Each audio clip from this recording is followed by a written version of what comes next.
হাজাতি আখিহি কানাল্লাহু ফি হাজাতিহি। আল্লাহর নবী বলেন, কোন একজন মুসলমান যদি আরেকজন মুসলমানের প্রয়োজন মিটাইয়া দেয়, একজন মুসলমান আরেকজন মুসলমানের হাজত পূরণ করে দেয়, একজন মুসলমান আরেকজন মুসলমানের প্রয়োজন মিটাইয়া দেয়, আল্লাহর নবী বলেন আল্লাহ তাআলা ওই ব্যক্তির বড় বড় প্রয়োজনগুলো মিটাইয়া দেয়। একজন মুসলিম আখুন মুসলিম, মুসলমান মুসলমানের ভাই, লা ইউজলিমুহু, তোমরা একজন মুসলমান আরেকজন মুসলমানের প্রতি জুলুম করিও না। ওয়ালা ইউসলিমুহু, এবং একজন মুসলমান আরেকজন মুসলমানকে শত্রুর হাতে তোমরা তুলে দিও না। আল্লাহর নবী বলেন, একজন মুসলমান আরেকজন মুসলমান ভাই, লা ইউজলিমুহু, মুসলমান মুসলমানের উপরে জুলুম করবে না, ওয়ালা ইউসলিমুহু, এবং একজন মুসলমানকে শত্রুর হাতে তুলে দিবে না। কারণ মুসলমান মুসলমান ভাই ভাই। আল্লাহর নবী বলেন, ওয়ামান কানা ফি হাজাতিন, আরেকজন মুসলমানের কি প্রয়োজন মিটাইয়া দিবে, হাজত পূরণ করে দিবে। একজন মুসলমানের ভাইয়ের 500 টাকার প্রয়োজন, একটা বিপদে পড়ে গেছে, এখন আরেকজন মুসলমান ভাই তার প্রয়োজন, তাকে 500 টাকা দিয়ে প্রয়োজন পূরণ করে দেওয়া। আল্লাহর হাবিব বলেন, তুমি যদি তার প্রয়োজনটা সময় মতো পূরণ করে দাও, আল্লাহ তাআলা তোমার প্রয়োজনের সময় বড় বড় প্রয়োজন মিটাইয়া দিবেন। সুবহানাল্লাহ। তুমি 500 টাকা দিয়ে একজনের প্রয়োজন মিটাইয়া দিয়েছো, আল্লাহ তোমাকে 50,000 টাকার প্রয়োজন মিটাইয়া দিবে। সুবহানাল্লাহ। আল্লাহর নবী বলেন, ওয়ামান ফাররাজা আন মুসলিমিন কুরবাতান ফাররাজাল্লাহু আনহু কুরবাতান মিন কুরবাতি ইয়াউমাল কিয়ামাহ। আল্লাহর নবী বলেন, একজন মুসলমান আরেকজন মুসলমানের কষ্ট দূর করে দিবেন। একজন মুসলমান যদি আরেকজন মুসলমানের কষ্ট দূর করে দেয়, হাসরের ময়দানে আল্লাহ তাআলা তার সকল কষ্ট দূর করে দিবে। একজন মুসলমানের কষ্ট দূর করে দিবে। আল্লাহর নবী বলেন, দুনিয়ার কষ্ট হলো সামান্য, কারণ যত বড় কষ্ট হোক না কেন, সেই কষ্টটা যখন শেষ প্রান্তে যাইয়া ঠেকবে, সেখানে মৃত্যুবরণ করবি। কিন্তু হাসরের ময়দানে যত কষ্ট হবে, কিন্তু কোনো মৃত্যু হবে না। কষ্ট যত থাকবে বাড়তেই থাকবে, আর দুনিয়ার জমিনে যত কষ্ট বাড়বে, তার মৃত্যু ঘটিয়ে কষ্ট লাঘব হয়ে যাবে। আর হাসরের ময়দানে আল্লাহ তাআলা দুনিয়ায় একটা মুসলমানের কষ্ট দূর করার কারণে আল্লাহ রাব্বুল আলামিন হাসরের ময়দানে বড় বড় কষ্ট থেকে তাকে হেফাজত করবেন। আল্লাহর নবী বলেন, ওয়ামান সাতারা মুসলিমান সাতারাহুল্লাহু ইয়াউমাল কিয়ামাহ। আল্লাহর নবী বলেন, ওয়া মুসলিমান সাতারাহুল্লাহ। আল্লাহর নবী বলেন, কোন মুসলমানের কোন দোষ দেখলে, কোন মুসলমানের দোষ যদি কেউ গোপন করে রাখে, আল্লাহ তাআলা হাসরের ময়দানে তার দোষ গোপন করে রাখবে। কত বড় সুন্দর কথা। ওয়ামান সাতারা মুসলিমান সাতারাহুল্লাহু ইয়াউমাল কিয়ামাহ। আল্লাহর নবী বলেন, একটা মুসলমানের দোষ দেখছো, এই দোষটা যদি শিরিক না হয়, ইসলামের বিরোধিতা না হয়, তার ব্যক্তিগত কোনো দোষ হয়, তাহলে তোমরা গোপন রাখো। কি রাখো? গোপন রাখো। যদি পারো ওই ব্যক্তিকে ব্যক্তিগতভাবে ওই ব্যক্তিকে ডাক দিয়া তার দোষটা বলে দাও, আর যদি না পারো তার দোষটা গোপন রাখো। কি রাখো? গোপন রাখো। যদি তুমি গোপন রাখতে পারো, সাতারাহুল্লাহু ইয়াউমাল কিয়ামাহ, আল্লাহ তাআলা হাসরের ময়দানে তোমার গুনাহগুলি গোপন করে রাখবেন। আমরা যে আল্লাহ তাআলার বান্দা, দুনিয়ার জমিনে আসি, যদি আমরা আমাদের দোষগুলা যদি আল্লাহ ওপেন করে দিত, মানুষদেরকে জানাইয়া দিত, আমাদের গুনাহগুলির খবর যদি একে অপরকে আল্লাহ জানাইয়া দিত, বলেন তো সমাজের মধ্যে কেউ কাউকে মুখ দেখাইতে পারতাম না? জোরে বলেন, মুখ দেখাইতে পারতাম? আল্লাহ কত বড় দয়াবান। আল্লাহ বলে, বান্দা তুই একটা গুণ তৈরি কর, যে একটা মানুষের দোষ দেখছস তার দোষটা গোপন করে রাখলে কি হবে? তুই রাখলে তোর যে যত গুনাহ দুনিয়ার জমিনে হয়েছে ওই গুনাহগুলি আমি হাসরের ময়দানে গোপন করে রাখবো। সুবহানাল্লাহ। এই জন্য আল্লাহর নবীর আদর্শে যদি আমরা আসি, নবীজির শিক্ষায় যদি আমরা শিক্ষিত হতে পারি, নবীজির হাদিসগুলোর উপরে যদি আমরা আমল করি, দুনিয়াতে শান্তি, পরকালেও মুক্তি। দুনিয়াতে শান্তি, পরকালে মুক্তি। একটা হাদিসের উপরে আমল করি, যা আমরা আজকের থেকে কোনো মুসলমানের দোষ দেখলে প্রকাশ করব না, গোপন করে রাখবো। তাতে লাভ কার? কার? আমার। হাসরের ময়দানে আমার বড় বড় গুনাহগুলি আল্লাহ গোপন করে রাখবেন। সেই জায়গায় তো শুধু মতিয়াতুলির 2-4-1,000 মানুষ একত্রিত হবে না, গোটা হাসরের ময়দানে বিশ্বের মানুষগুলো একত্রিত হবে। বলেন 1,000 মানুষের চাইতে যদি 50,000 মানুষে আমার গোপন কথা জানে, তা বেইজ্জতি কমবে না বেইজ্জতি বাড়বে? আজকে যদি আমি একটা মুসলমান ভাইয়ের দোষ দেখছি, পারলে তাকে সংশোধন করে দিই, ভাই এটা ঠিক না, এইভাবে কাজ করো, যা করতেছো এটা ভুল করতেছো, তুমি সংশোধন হয়ে যাও, তাকে এককভাবে বলে দেই, তাহলে এটা রাসূলের শিক্ষা। আর যদি গোপনের তার দোষগুলো আমি ছড়াইয়া দেই, তা হাসরের ময়দানে আল্লাহ তাআলা আমার দোষগুলো মানুষের মধ্যে ছড়াইয়া দিবেন। এজন্য হকুকুল মুসলিমিন, এগুলা হলো মুসলমানের হক। মুসলমানের হক আদায় করতে হবে, আমরা একজনের আরেকজন মুসলমানের হক আদায় করতে হবে। সাহাবায়ে কেরামরা মুসলমানের হক আদায় করতে যাইয়া, একজনে অপরের উপকার করতে যাইয়া জীবন দিয়ে দিয়েছেন, শাহাদাত বরণ করেছেন।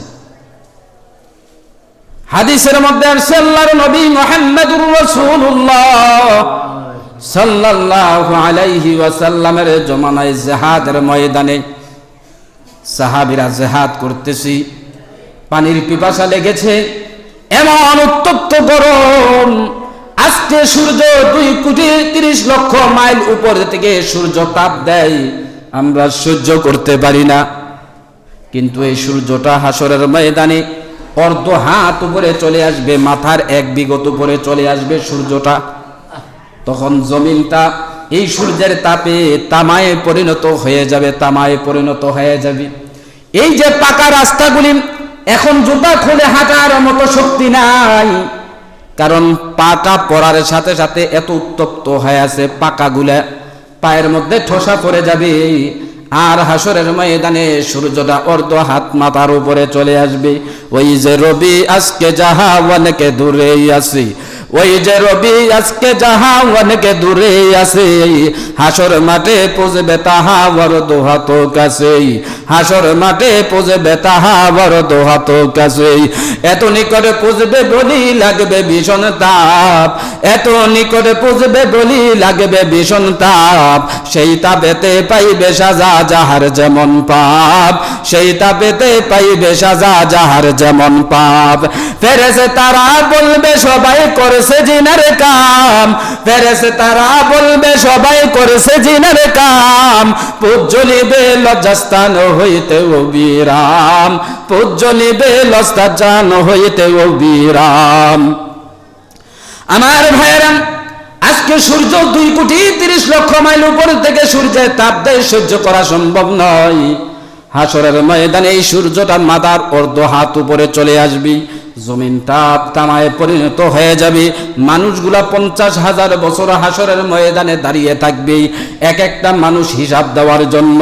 জমিনটা যখন তামায় পরিণত হয়ে যাবে, একটা মুরগি জবাই করে জমিনে ছেড়ে দিলে যেইভাবে লাফাইতে থাকে, মানুষগুলা সূর্যের তাপে জমিনের তাপে তামায় পরিণত হওয়ার কারণে জমিনে দাঁড়িয়ে থাকতে পারবে না, গলা কাটা মুরগির মতো লাফাইতে থাকবে, এমন অবস্থা তৈরি হয়ে যাবেন।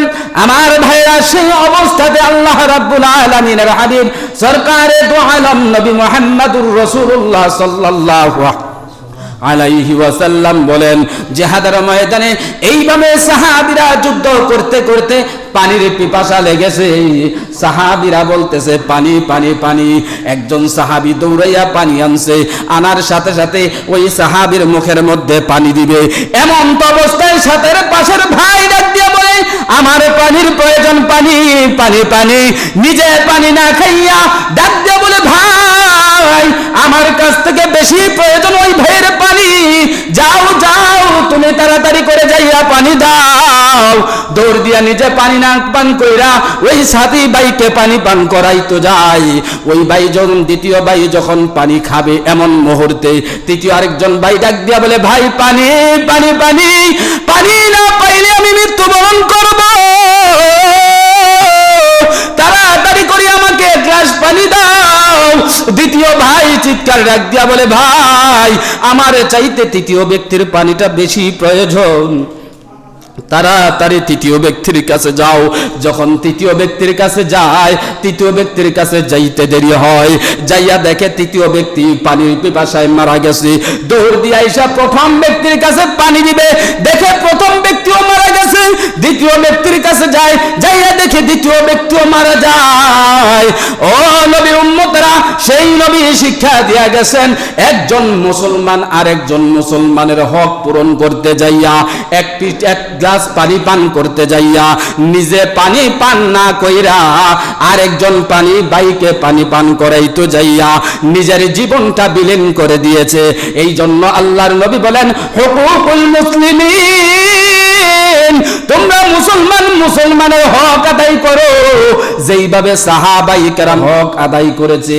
আল্লাহর নবী মুহাম্মদুর রাসূলুল্লাহ সাল্লাল্লাহু আলাইহি ওয়াসাল্লাম বলেন, এই জন্য ওয়ামান সাতারা মুসলিমান সাতারাহুল্লাহু ইয়াউমাল কিয়ামাহ, তোমরা একজন মুসলমান আরেকজন মুসলমানের দোষ গোপন রাখো।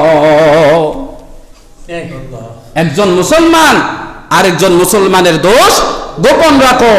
সাতারাহুল্লাহু ইয়াউমাল কিয়ামাহ, আল্লাহ তাআলা হাসরের ময়দানে তোমার দোষ গোপন রাখবে। সুবহানাল্লাহ। আল্লাহর নবী বলেন নবী সাল্লাল্লাহু আলাইহি ওয়াসাল্লাম ওয়াল্লাযী নাফসি বিয়াদিহি ওয়াল্লাযী নাফসি বিয়াদিহি লা ইউমিনু হাবদুন হাত্তা ইউহিব্বু লিআখিহি মা ইউহিব্বু লিনাফসিহি। আল্লাহর নবী বলেন তুমি ততক্ষণ পর্যন্ত খাঁটি পরিপূর্ণ মুমিন হইতে পারবে না, খাঁটি মুসলমান হতে পারবে না, খাঁটি মুমিন হতে পারবে না যতক্ষণ পর্যন্ত নিজের জন্য যা পছন্দ করো নিজের ভাইয়ের জন্য যদি তা পছন্দ না করো। নিজের জন্য যেটা পছন্দ করবেন ভাইয়ের জন্য ওইটা পছন্দ করতে হবে, তাহলে খাঁটি মুমিন। তাহলে কি জোরে বলেন খাঁটি মুমিন। লা ইউমিনু আবদুন, ততক্ষণ খাঁটি তুমি মুমিন হতে পারবে না, পেয়ারা বান্দা হতে পারবে না যতক্ষণ না তুমি নিজের জন্য যা পছন্দ করো অপর ভাইয়ের জন্য তা পছন্দ করো। যেমন নাকি নিজে একটা ৫,০০০ টাকা দিয়ে শার্ট কিনলেন, পাঞ্জাবি কিনলেন, প্যান্ট কিনলেন, ভাইয়ের বেলা যায় ১,০০০ আর ২,০০০ টাকা দিয়ে একটা কোন রকমে কিনে আনলেন। নিজের সৌন্দর্যটা নিজে ঠিকই বুঝলেন, কিন্তু নিজের ভাইয়ের ব্যাপারে সৌন্দর্য বুঝলাম না। নিজের ব্যাপারে সব ঠিক বুঝি, কিন্তু নিজের ভাইয়ের ব্যাপারে তা বুঝি না। এই জন্য আল্লাহ নবী বলেন পরিপূর্ণ মুমিন হতে হলে তোমার জন্য যা পছন্দ করো তোমার ভাইয়ের জন্য তা পছন্দ করবে। আল্লাহর নবী মুহাম্মদুর রাসূলুল্লাহ সাল্লাল্লাহু আলাইহি ওয়াসাল্লাম বলেন قال النبي صلى الله عليه وسلم إن الله عز وجل يقول أنا ثالث الشريكين ما لم يكن أحدهما صاحبا। আল্লাহর নবী বলেন হাদিসে কুদসিতে আল্লাহ তাআলা বলেন যতক্ষণ পর্যন্ত দুইজনের অংশীদার খেয়ানত না হয়, কয়জনের? দুইজনের অংশীদার খেয়ানত না হয় ততক্ষণ পর্যন্ত তৃতীয় ব্যক্তি আমি আল্লাহ উভয়ের দুইজনের সাথে থাকি। সুবহানাল্লাহ। কি না হইলে? খেয়ানত না হলে, দুই ভাইয়ের মধ্যে যতক্ষণ মুসলমানের ভিতরে খেয়ানত না হয় আল্লাহ ততক্ষণ পর্যন্ত তাদের দুইজনের সাথে থাকেন। খেয়ানত বলতে আমরা কি বুঝি? বুঝার জন্য এক্সাম্পল, বোঝার জন্য বলছি। মনে করেন একটা কথা, গোপন কথা আমার কাছে বলছেন। অনেক মানুষের দুঃখের কথা বলে না? বলেন, বলে কি বলে না? একজন আরেকজনের কাছে কষ্টের কথা শেয়ার করে, দুঃখের কথা, ভাই কারো কাছে কইস না, মুখটা দেখাইতে পারতিস না, তোর কাছে কষ্টের কথাটা বলি, এটা আমানত হিসাবে রাখ, এটাকে তুই খেয়ানত করিস না। ৫০০ টাকা, ১,০০০, ২,০০০ টাকা আমানত রাখছে, কথা একটা আমানত রাখছে, এটার নাম হলো আমানত। আপনার সে আমার কাছে একটা কথা বলল, আমি সেটা শুই না, কারো কাছে বললাম না, আমানত খেয়ানত করলাম না। আল্লাহ আমার সাথে এবং যে ভাই বলছে ওই ভাইয়ের সাথে স্বয়ং আল্লাহ দুইজনের সাথে থাকেন। যখন আল্লাহর নবী বলেন ফাইদা খানাহু খারাজতু মিন বাইনাহুমা, যখন কথাটা প্রকাশ করে দেয়, আমানতের খেয়ানত করে, তখন উভয়ের মধ্যে আল্লাহ আর থাকেন না, দূরে সরে যান। নাউজুবিল্লাহ। যখন আল্লাহ আমাদের কাছ থেকে দূরে সরে যায়, তখন শয়তান আমাদের মধ্যে আসে। যখন শয়তান আমাদের মধ্যে আসে, তখন দুইজনের মধ্যে মারামারি সৃষ্টি হয়ে যায়, ফিতনা সৃষ্টি হয়ে যায়। এক্সাম্পল, যে ভাই আমার কাছে কথাটা রাখছে, এই কথাটা আমি মুয়াজ্জিন সাহেবের কাছে বলে দিলাম, মুয়াজ্জিনে যাইয়া ওই ভাইকে ধরলো, ধইরা বলতেছে তুমি নাকি হুজুরের কাছে এটা বলছো। এবার বলেন ওই লোকটা কি আমার প্রতি কি তার মহাব্বত থাকবে না শত্রুতা তৈরি হবে? তখন সে রাগের মাথায় এসে আমাকে গালাগালি করবে, আমিও আমার রাগের মাথায় গালাগালি করে তার সাথে একসঙ্গে চট দিয়ে দিব, হ্যাঁ একটা থাপ্পড় দিব, এই যে মারামারি হয়ে গেল। কারণটা কি? ওই যে আমানতের খেয়ানত করার কারণে আল্লাহ উভয়ের পক্ষ থেকে দূরে সরে গেছেন, শয়তান কাছে চলে আসছেন, এবার দুইজন মুসলমানের মধ্যে ঝগড়া মারামারি হয়ে গেছে। এই জন্য আমানত খেয়ানত করা কখনো যাবে, মুসলমানের আমানত খেয়ানত করা যাবে না। আল্লাহর নবী বলেন ওই ব্যক্তির উপরে লানত, ওই ব্যক্তি অভিশপ্ত। قال رسول الله صلى الله عليه وسلم ملعون من ضار مؤمنا ومكر به। আল্লাহর নবী মুহাম্মদুর রাসূলুল্লাহ সাল্লাল্লাহু আলাইহি সাল্লাম বলেন ওই ব্যক্তি যেই ব্যক্তি কোনো মুমিনের ক্ষতি করে কিংবা ধোঁকা দেয়, ওই ব্যক্তির উপরে লানত। নাউজুবিল্লাহ।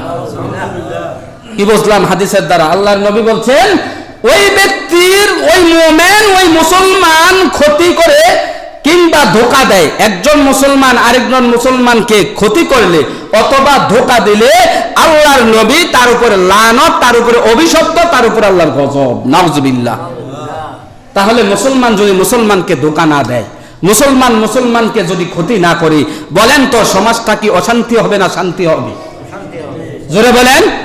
শান্তি তৈরি হবে ধোঁকা না দিলে আর ক্ষতি না করলে। আজকে অশান্তি হয় কেন? মুসলমানকে ধোঁকা দেয়, মুসলমানকে ক্ষতি করে, বিদেশের টাকা কথা বলে, ভালো চাকরি দিবে বলে 3 লাখ 4 লাখ 5 লাখ 6 লাখ টাকা নিল, ওই জায়গায় নিয়ে আর কোনো খবরই রাখে না। আছে না নাই? ধোঁকাও দেয়, এইভাবে ক্ষতিও করে। একদিক দিয়ে অর্থ করি তার ঋণ করে সে বিদেশে গেল, যাইয়া ভালো কাজ পাইল না, একদিক দিয়ে সে ক্ষতি হইল, আরেক দিক দিয়ে তাকে যে ভালো কাজ দিবে বলে ধোঁকা দিল, সেই দিক দিয়েও সে ধোঁকা প্রাপ্ত হলো। আল্লাহর নবী বলেন তুমি যদি মুসলমান হইয়া এই কাজগুলা করো, তাহলে তোমার উপরে আল্লাহর নবীর লানত। কে বলছেন? নবী বলছেন। জোরবান কে বলছেন? নবীজি বলছেন। আল্লাহর নবী তিরমিজি শরীফের হাদিস, আল্লাহর নবী মুহাম্মদুর রাসূলুল্লাহ সাল্লাল্লাহু আলাইহি ওয়াসাল্লাম বলেন মান খাব্বাবা জাওজাতাম মারইন ওয়া মামালুকাতাম ওয়া মামলুকাহু ফালাইসা মিন্না। আল্লাহর নবী বলেন যেই ব্যক্তি কাহারো স্ত্রী বা গোলামকে বাগাইয়া দেয়, সেই ব্যক্তি আমার উম্মত না। নাউজুবিল্লাহ। নাউজুবিল্লাহ। আর আসতে বলেন। নবী যদি হাসরের ময়দানে আমাকে আপনাকে উম্মত না বইলা স্বীকার করে যে তুই আমার উম্মত না, কঠিন কালো জান্নাতে যাওয়া যাবে? জোরে বলেন। আল্লাহর নবী বলেন ওই ব্যক্তি, যেই ব্যক্তি কাহারো স্ত্রীকে অথবা গোলামকে বাগাইয়া দেয়, ওই ব্যক্তি আমার উম্মত না। এই কথাটা দ্বারা কি বুঝলেন? সমাজের মধ্যে আপনাদের 14 গ্রামে থাকতে নাও পারে, বিভিন্ন জায়গায় দেখেছি ঘরের ভিতরে পুত্রবধূ এবং শাশুড়ি ঝগড়া লাগছে, অথবা স্বামী স্ত্রী ঝগড়া লাগছে, আরেক গর্তে মাতাব্বর মহিলা ইসা কয় এইগুলো থাউস কীর্তি জীবনে শান্তি পাইতি না, তাড়াতাড়ি ভাগ্যা যাইবারি চাইরা।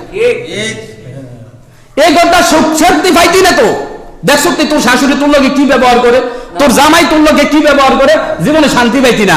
এই যে আরেকজনে পামফুট্টি দেয়, এই পামফুট্টির কারণে সংসারটা স্ত্রীকে এই ব্যক্তি ভাগাইয়া দেয়, এরকম লোক আছে না নাই? আছে না নাই?